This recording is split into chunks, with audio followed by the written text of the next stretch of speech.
Okay, so a lot of students I've seen that they are accidentally changing the zoom on this one. That means that they happen to double click like this, and now your crosshair only appears inside the viewport, right?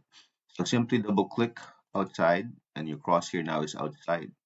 Okay, so when you double click and you notice that the viewport darkens and you don't have a crosshair outside the gray area, that means that you are in the viewport. And if you accidentally zoom out, okay, or zoom in and it doesn't do this way, this thing, that means that your viewport is not locked.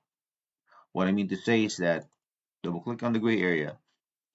You can click on your viewport and then go to layers or properties, I mean, and then you can put a check on this display lock. Okay.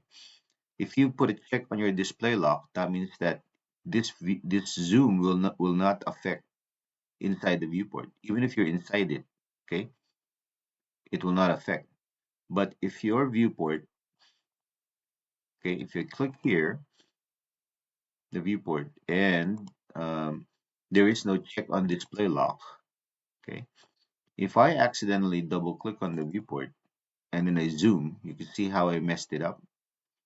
All right, so let's zoom extents, and then so it's hard now to get things aligned up, but um, you can zoom extents, and then you can change again the viewport,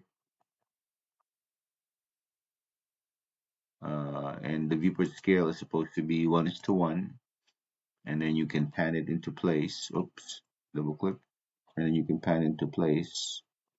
But make sure that you select the viewport and also put a check on the viewport after you set the scale. So even if you double click inside the viewport and you accidentally zoom in, it won't zoom in inside the viewport. Okay?